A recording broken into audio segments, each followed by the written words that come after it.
오늘은 예수님께서 십자가에서 죽으사 3일 만에 부활하셔서 우리에게 생명을 주시는 그 은혜를 기리는 부활절입니다. 무엇보다 우리에게 생명을 허락하신 우리 하나님께 다시 한번 모든 영광 올려드리도록 하겠습니다. 우리 옆에 계신 분들과 한번 이렇게 인사하실까요? 예수님께서 다시 살아나셨습니다. 네, 참 예수님께서 다시 사신 것은 정말 우리에게 너무나 큰 은혜요 축복인 것입니다. 여러분, 우리 성도들에게 있어서 가장 중요한 것을 꼽으라고 한다면 무엇이 있겠습니까? 바로 십자가와 부활인 것입니다. 이 십자가와 부활이 없이는 우리는 어떤 소망도 없고 생명도 없기 때문인 것입니다. 그렇다면 여러분, 우리가 이 부활절 아침에 하나님 앞에 예배하며 영광 돌리면서 정말 경험해야 되는 것이 무엇일까요? 여러분, 단순히 지식적으로 예수님께서 사망 권세를 깨뜨리고 부활하셨다라는 것을 아는 수준에서 머물러서는 안 되는 것입니다. 물론 여러분, 세상 사람들은 어떻게 죽은 사람이 다시 살아날 수 있느냐라고 이렇게 말합니다. 하지만 여러분, 하나님께서는 전능하시고 천지를 창조하신 우리의 만왕의 주가 되시는 줄로 믿습니다. 여러분, 이 하나님께서 죽은 자를 살리시기로 결정하시면 살아납니까? 못 살아납니까? 살아나는 거예요. 천지를 창조하셨기 때문에 죽은 자를 살리기로 작정하시면 살아나시는 것이고, 당연히 우리 주님께서 살아나신 것입니다. 특별히 하나님께서는 독생자 예수 그리스도를 저와 여러분들의 모든 죄를 지시고 십자가에서 그 죄값을 치르게 하셨습니다. 그리고 부활하셔서 생명의 주님이신 것을 분명하게 보여주셨던 것이죠. 그런데 성경은 이 예수님의 부활에 대해서 무엇이라고 말씀하고 있습니까? 우리 고린도전서 15장 20절을 한번 읽어보도록 하겠습니다. 그러나 이제 그리스도께서 죽은 자 가운데서 다시 살아나사 잠자는 자들의 첫 열매가 되셨도다. 아멘. 여러분, 여기 잠자는 자들은 어떤 사람들을 말합니까? 육신적으로 죽은 사람들을 이야기하고 있는 것입니다. 그런데 예수님께서 이 죽은 자들의 첫 열매가 되셨다라고 말씀하시는 것은요, 예수님의 부활이 단회적인 사건으로 끝난다는 것입니까? 앞으로도 있을 것이라는 말씀입니까? 앞으로도 있을 거라는 말씀인 거예요. 우리 주님께서 재림하시는 그날에 모든 성도들이 생명의 부활로 우리 주님을 영접하고 영광 돌리게 될 줄로 믿습니다. 이렇게 부활의 소망이 있는 사람은요, 세상 사람들과 살아가는 차원이 다릅니다. 여러분, 세상 사람들이 가장 두려워하는 것이 무엇입니까? 죽음을 두려워합니다. 어떻게 해서든지 이 죽음의 공포를 피하기를 원하지만 그 공포를 피할 수 있는 사람은 단 한 사람도 없는 것이죠. 그런데 성경은요, 여러분, 이 죽음 이후에 대하여 이렇게 말씀하고 있습니다. 우리 요한복음 5장 29절을 한번 같이 읽어볼까요? 선한 일을 행한 자는 생명의 부활로, 악한 일을 행한 자는 심판의 부활로 나오리라. 아멘. 여러분, 선한 일을 행한 사람은 무슨 부활을 한다고요? 생명의 부활. 또 악한 일을 행한 사람은요, 심판의 부활을 당하게 된다라고 말씀하고 있습니다. 이 심판의 부활이라는 것은 영원 지옥 형벌을 받게 되는 것을 말씀하고 있는 것이죠. 그런데 여러분, 우리 가운데서 선한 일로 생명의 부활을 경험할 수 있는 사람이 있습니까? 없습니까? 없습니다. 여러분, 우리가 아무리 의롭게 산다 한들 여러분, 단 한 번도 죄를 짓지 않고 살아갈 수 있는 사람이 아무도 없는 것이죠. 이 죄의 문제를 해결해 주시고 우리에게 생명의 부활을 주시기 위해서 예수님께서 십자가에 죽으셔야 했고, 이렇게 3일 만에 부활하셔서 우리에게 영생을 허락해 주신 것이죠. 그러기에 무엇보다 이 부활에 소망이 있는 사람은 죽음을 두려워하지 않습니다. 왜요? 영원한 생명이 주어졌기 때문이죠. 그래서 여러분, 믿는 사람들의 장례식과 믿지 않는 불신자들의 장례식을 가보게 되면 확연한 차이점이 있습니다. 여러분, 이 믿지 않는 사람들은 장례를 치르면서 어떻게 합니까? 그 슬픔이 극도에 달하는 것을 보게 되지요. 그래서 정말 그 마지막 또한 시신을 화장을 하게 되면은 그 충격을 감당하지 못해서 뒤로 쓰러지고 하는 일들이 비일비재합니다. 그러나 믿는 성도들은 어떻습니까? 물론 육신적으로 슬프죠. 이 땅에서 사랑하는 가족과 더 이상 함께 하지 못한다라는 것, 또 이 땅에서 더 이상 보지 못한다라는 것, 분명히 슬픔이 있습니다. 하지만 우리에게는 무엇이 있습니까? 천국에서 다시 만날 소망이 있는 거예요. 제외하여서 영원히 하나님의 그 은혜와 축복 가운데 살아간다는 소망이 있기 때문에 우리가 그 슬픔 속에서도 다시 한번 그 슬픔을 딛고 일어서게 되는 것이죠.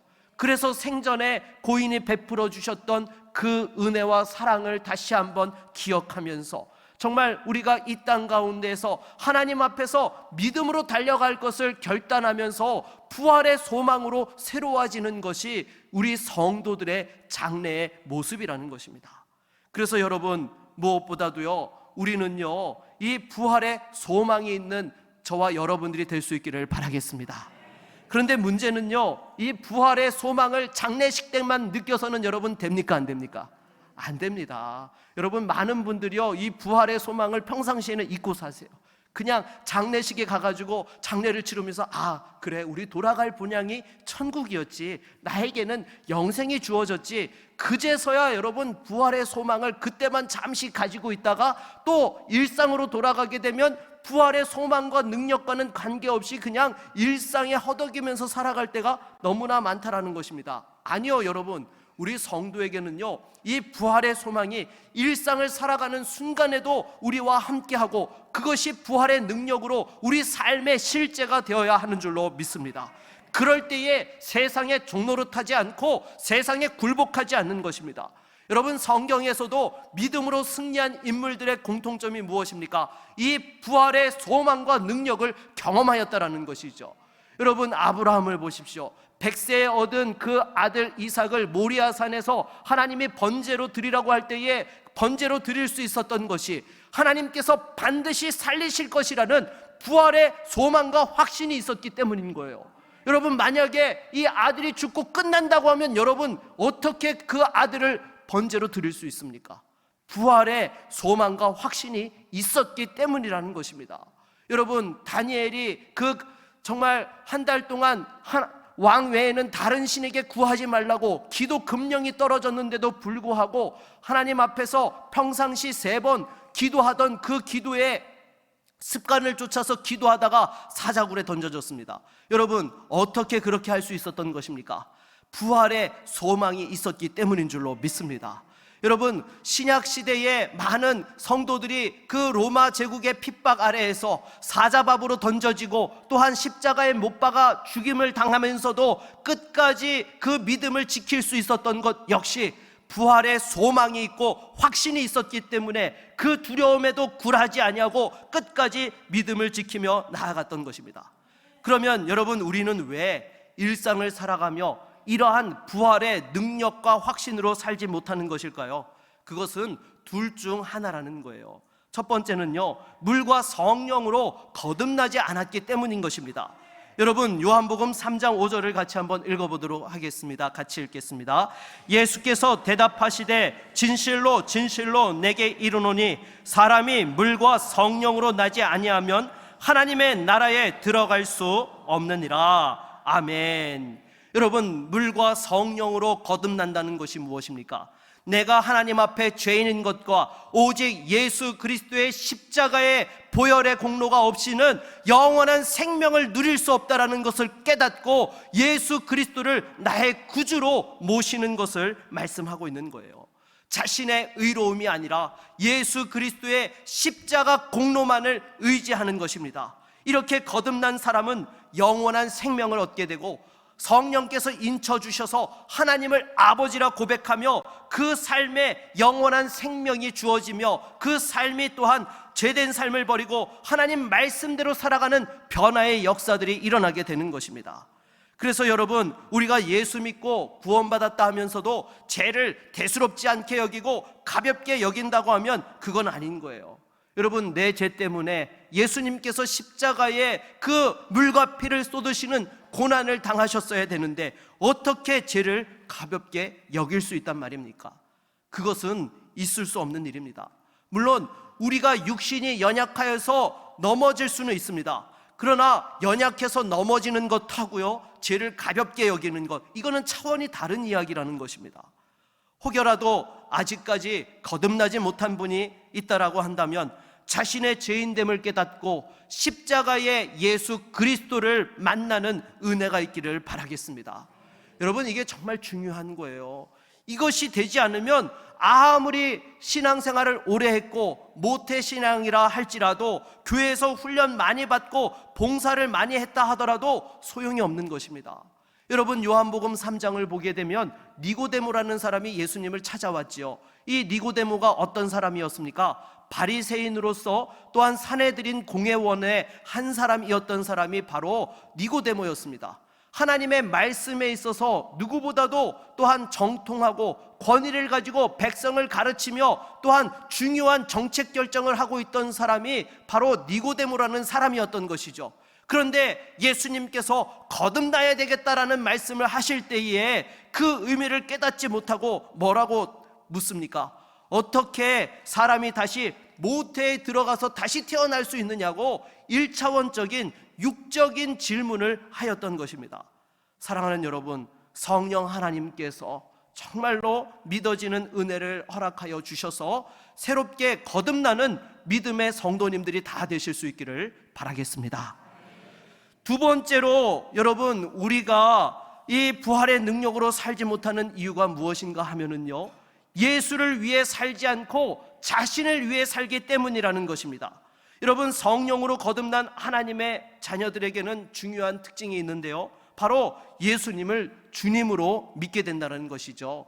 여러분, 여기서 주님으로 고백한다라는 것은 예수님이 나의 어떤 분이라는 거예요?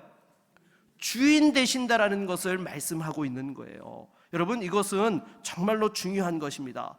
예수님을 믿으면서도 예수님을 단순히 구원자로만 믿는 분들이 있습니다. 내 인생의 어려운 문제에서 나의 죄 문제를 해결해 주시고 나를 지켜주시고 인도하시는 분 정도로만 이렇게 믿는 분들이 계세요. 아니요, 여러분, 이거는 반쪽짜리 신앙에 불과한 것입니다. 그러니까 여전히 내가 죽지 않고 내 뜻대로 살아가는 것이죠. 그러나 예수님을 나의 주인으로 고백하고 따르는 자들에게는 진정한 변화의 역사가 일어나고 십자가의 그 놀라운 능력과 부활의 은혜로서 살아갈 수 있게 되는 것입니다. 사랑하는 여러분, 여러분들은 지금 누구를 인생의 주인으로 삼고 살아가고 계십니까? 혹시 입술로는 예수님이 나의 주인이라고 고백하면서도 실상 내 삶에서는 예수님이 내 인생의 주인이 아니라 내가 나의 인생의 주인이 되어서 돈을 섬기고 세상의 명예와 권세를 섬기며 세상의 성공만을 추구하며 살아가고 있지는 않습니까? 여러분, 이렇게 되면 예수를 믿는다 하면서도 끊임없이 넘어지고 또한 신앙생활하다가 조금만 어려움이 오면 어떻게 하나님께서 나를 이렇게 힘들고 어려운 길로 인도하실 수 있느냐라고 원망 불평하고 끊임없이 낙심하고 좌절하게 된다는 것입니다. 여러분, 정말로 하나님께서 우리에게 지금 더 큰 사랑을 보여주실 것이 남아 있습니까? 없습니까? 없습니다. 왜요? 이미 독생자 예수 그리스도를 십자가에 내어주셔서 우리의 죄값을 치르게 해주셨어요. 여러분, 이 사랑보다 더 큰 사랑은요, 있을 수 없는 것이죠. 그 상황 속에서 어떻게 우리의 삶에 조금 어려움이 온다고 하나님이 날 사랑하지 않는다는 그런 막말을 할 수 있는 것입니까? 사랑하는 여러분, 정말로 우리가 예수 그리스도가 나의 인생의 주인 되신다라는 사실을 분명하게 깨닫고 신앙생활 할 수 있기를 바라겠습니다. 그래서 여러분, 예수님을 주인으로 모신 사람은요, 그 삶에 예수님의 주인 되심이 나타나게 됩니다. 어떻게요? 나의 존재와 소유 모두를 주님께 드리게 되는 것이죠. 그래서 여러분, 예수님, 이제는 제가 가진 모든 것들이 다 주님의 것입니다. 주님 마음대로 마음껏 사용하십시오라고 이렇게 고백하며 주님의 말씀에 순종하는 그러한 삶이 또한 나타나게 되는 것이죠. 그러면 세상 사람들은 비아냥거립니다. 예수 믿고 복 받는다고 하더니 어떻게 이렇게 예수님이 너희들을 앵벌이 시키는 것 아니냐라고 이렇게 말을 합니다. 여러분, 그것이 말이 됩니까? 여러분, 만물이 다 주님의 것인데 우리가 드린다 한들 그것이 얼마나 주님 앞에 가치가 있겠습니까? 오히려 여러분, 우리가 우리의 존재와 소유를 드릴 때에 주님께서는 이렇게 말씀하셨습니다. 마가복음 10장 29절로 31절 한번 같이 읽어보겠습니다. 예수께서 이르시되 내가 진실로 너희에게 이르노니 나와 복음을 위하여 집이나 형제나 자매나 어머니나 아버지나 자식이나 전토를 벌인 자는 현세에 있어 집과 형제와 자매와 어머니와 자식과 전토를 100배나 받되 박해를 겸하여 받고 내세에 영생을 받지 못할 자가 없느니라. 그러나 먼저 된 자로서 나중되고 나중된 자로서 먼저 될 자가 많으니라. 아멘. 여러분, 자신이 스스로에게 인생의 주인이 되어 살아가는 사람은 당장은 자기 원하는 대로 살고 행복한 것처럼 보일 수 있습니다. 또 세상에서 성공해서 많은 것들을 누릴 수 있습니다. 그러나 내가 주인인 인생으로 산 사람의 결국은 무엇입니까? 영원한 지옥 형벌이라는 것이죠. 여러분, 이 땅에서 아무리 많은 것들을 누렸다 한들 지옥 형벌을 받게 되면 무슨 소용이 있겠습니까? 그런데 여러분, 예수님을 나의 주인으로 모시고 살아가는 성도들은요, 때로 어려움을 당한다 할지라도 하나님께서 영원한 생명으로 약속하여 주시고 또한 마귀가 건들지 못하도록 지켜주시고 또 무엇보다도 영원한 생명과 축복으로 이 땅 가운데서도 은혜를 베풀어 주시는 줄로 믿습니다. 그래서 여러분, 우리는요 그 큰 은혜와 사랑을 경험하였기 때문에 세상 사람들이 어떤 말을 한다 하더라도 거기에 흔들릴 것이 아니라 예수님의 그 놀라운 은혜와 사랑에 감격하여서 예수님을 내 인생의 주인으로 삼고 나를 주님 앞에 드리며 살아가는 믿음의 성도가 되어야 하는 줄로 믿습니다. 그래서 오늘 본문 14절로 15절을 보게 되면 이렇게 말씀합니다. 우리 같이 읽습니다. 그리스도의 사랑이 우리를 강권하시는도다. 우리가 생각하건대 한 사람이 모든 사람을 대신하여 죽었은즉 모든 사람이 죽은 것이라. 그가 모든 사람을 대신하여 죽으심은 살아있는 자들로 하여금 다시는 그들 자신을 위하여 살지 않고 오직 그들을 대신하여 죽었다가 다시 살아나신 이를 위하여 살게 하려 함이라. 아멘. 여러분, 우리는 다시는 자신의 명예를 위하여서 자기 이름을 위하여서 사는 자들이 아닙니다. 다시는 상처받았다면서 자신을 부둥켜 안고 자기 연민에 빠져 사는 사람들이 아닌 것입니다. 이제 다시는 나를 위해서 사는 것이 아니라 예수를 위해 살아가는 성도인 줄로 믿습니다.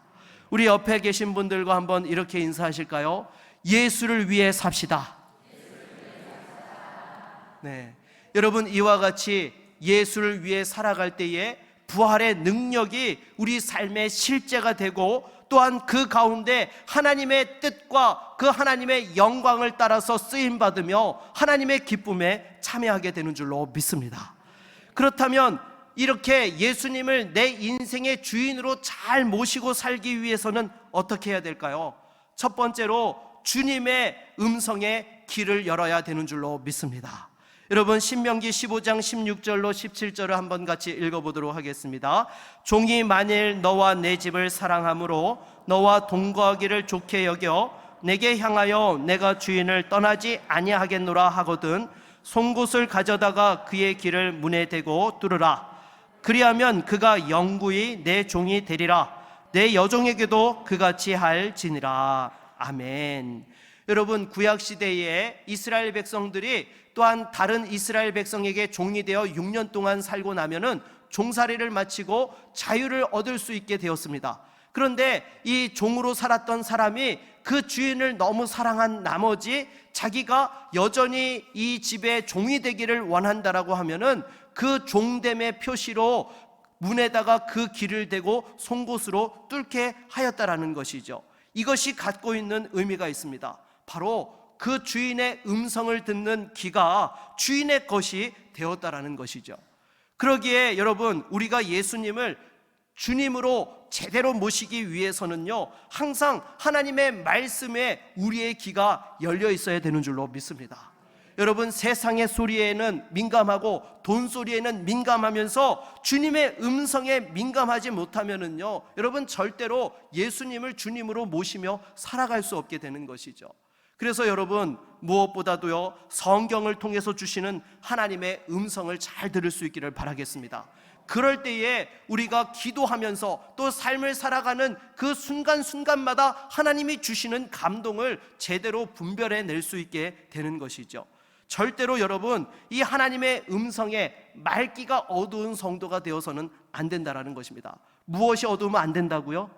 네, 맑기. 여러분 맑기를 알아듣지 못하면은요, 여러분 정말 답답합니다. 이야기를 하는데도요, 여러분 제대로 상대가 그 말의 의미를 깨닫지 못하는 것처럼 답답한 것이 없지요. 그런데 우리 주님께서 말씀하시는데 그 맑기를 못 알아듣고 엉뚱한 일을 해대는 성도가 아니라 주님이 말씀하시면 그 맑기를 제대로 알아들을 때에 하나님의 마음을 기쁘시게 하며 또 함께 하나님 앞에 감사하며 영광 돌릴 수 있는 믿음의 성도가 될 수 있는 것이죠. 그러기에 무엇보다도 여러분 우리는 주님의 그 말귀를 잘 알아들어야 되는 것입니다. 우리 옆에 계신 분들과 함께 이렇게 한번 인사할까요? 주님의 말귀를 잘 알아들읍시다. 네, 여러분 이 말귀를 잘 알아듣는 저와 여러분 모두가 되기를 바라겠습니다. 두 번째로 여러분 예수님을 주인으로 잘 모시기 위해서는요, 주님의 명령에 신속하게 반응해야 된다라는 것입니다. 여러분 누가복음 7장 7절로 8절 말씀 한번 읽어볼까요? 같이 읽겠습니다. 그러므로 내가 주께 나아가기도 감당하지 못할 줄을 알았나이다. 말씀만 하사 내 하인을 낫게 하소서. 나도 남의 수하에 든 사람이요 내 아래에도 병사가 있으니 이더러 가라 하면 가고 저더러 오라 하면 오고 내 종도로 이것을 하라 하면 하나이다. 아멘. 여러분 이게 지금 누가 한 말입니까? 그 자신의 그 하인의 병을 고치기 위하여서 예수님께 간청하였던 백부장이 한 이야기이죠. 이 백부장에 대해서 예수님이 하신 말씀이 있습니다. 뭐라고 하셨죠? 이스라엘 중에 이만한 믿음을 보지 못하였다라고 예수님께서 극찬하였던 사람이 바로 이 백부장이었던 것입니다. 그 이유가 무엇입니까? 예수님께 말씀만 하시면 그대로 되니까 예수님 말씀만 해주십시오. 그대로 따르겠나이다. 전적으로 그 말씀이 그대로 되어질 것을 믿고 행하는 그 믿음의 모습을 보였을 때에 예수님께서 그 믿음을 칭찬해 주셨던 것이죠. 그래서 예수님께서 내 하인의 병이 나았다라고 말씀하시는 것을 듣고 갔더니 그 즉시 그 하인이 나은 것을 또한 경험하게 되었던 것이죠. 그래서 여러분 예수님께서 말씀하실 때는요, 우리가 말씀만 하옵소서 내가 듣겠나이다, 내가 행하겠나이다 라는 그런 모습을 보여야 되는 거예요. 그런데 예수님이 말씀하시는데 예수님 저 배고프거든요. 아직 밥 먹고 와서 나중에 할게요. 예수님 저 졸려요. 좀 잠 좀 자고 쉬었다가 좀 나중에 할게요. 여러분 이러면 됩니까 안 됩니까? 안 되는 거예요. 예수님 말씀하시면 즉각 반응하는 것이 예수님을 주인으로 모시고 살아가는 성도의 모습인 것이죠. 여러분 우리 옆에 있는 분들과 이렇게 한번 인사할까요? 주여 말씀만 하옵소서. 네, 여러분 주님 말씀하실 때에 그대로 따라갈 수 있는 우리 모두가 될 수 있기를 바라겠습니다. 여러분 세 번째로 예수님을 주인으로 잘 섬기기 위해서는요, 모든 소유권과 사용권이 주님께 있다라는 것을 분명하게 인정하고 드릴 줄 알아야 된다라는 것입니다. 여러분 예수님을 주인으로 모신 사람에게 내가 가진 시간과 물질과 건강과 또 모든 이 재능들이 다 누구 거예요? 네, 예수님 거예요. 주님 거예요. 주님이 쓰시겠다고 하면은 당연히 드릴 수 있어야 되는 것입니다. 그리고 실은요, 여러분 예수님이 사용하시고자 하면은요, 우리의 허락과 동의를 받으실 필요가 있습니까? 없습니까? 없습니다. 여러분 생각해 보십시오. 하나님께서 우리의 생명의 주인이 되십니다. 그래서 이 세상에서 우리가 그만 살아야 되겠다라고 하나님이 결정하시면은요, 어떻게 하세요? 그대로 시행하시는 거예요. 우리에게 너 데려가도 되겠니? 너 준비됐니? 물어보시면서 허락과 동의를 구하시고 사인 받아가지고 우리를 데려가시나요? 절대 그런 일 없습니다.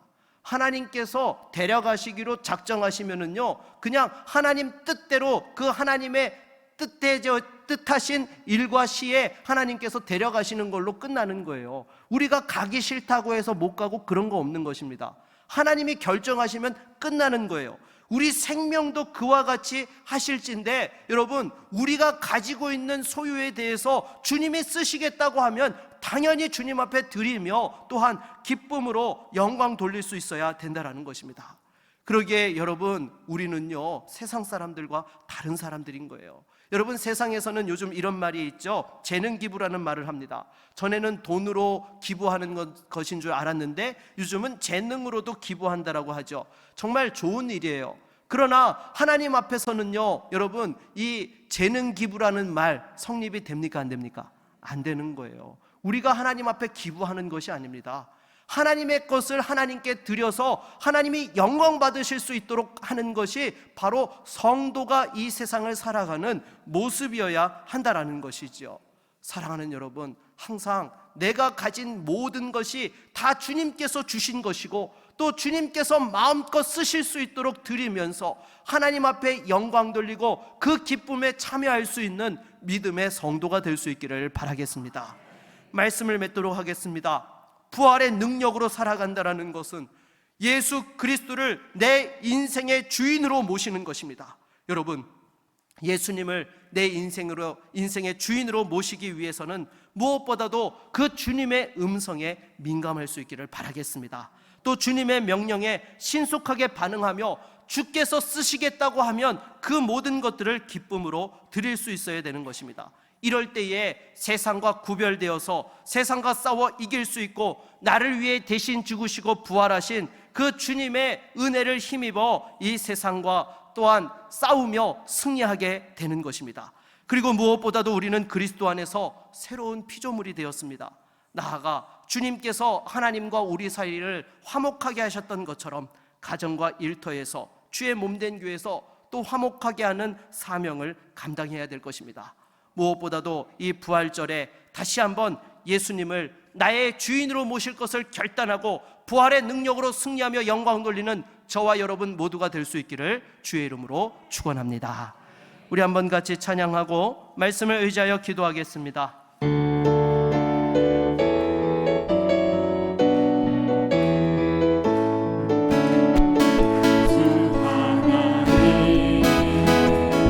독생자 예수 날 위하여 오시었네. 내 모든 죄 사하시고 죽음에서 부활하신 나의 구세주, 살아계신 주 나의 참된 소망, 걱정 근심 전혀 없네. 사랑의 주내 발길 인도하니 내 모든 삶의 기쁨을 충만하네. 그 언젠가 주 뵐 때까지 주 뵐 때까지 주를 위해 싸우리라. 승리의 길 벌거해도 주님께서 나의 앞길 지켜주시리. 살아계신 주 나의 삶의 소망, 걱정 근심 전혀 없네. 사랑의 주의 발길 인도하니 내 모든 삶의 기쁨 늘 충만하네. 여러분, 이 시간 말씀을 의지하여 함께 기도하기 원합니다. 우리가 이 세상을 살아가면서 예수님이 나의 주인 되신다고 고백하면서도 여전히 내가 나의 주인이 되어 살아가고 있지는 아니하였습니까? 하나님, 다시 한번 이 부활절에 예수님이 나의 주인 되심을 고백하며 주님의 뜻대로 살아가며 영광 돌리는 믿음의 삶을 살게 하여 주시옵시고 이 부활의 생명과 기쁨으로 충만케 하여 주시옵소서. 우리 함께 같이 주님 한번 찾고 기도하며 나아갑니다. 주여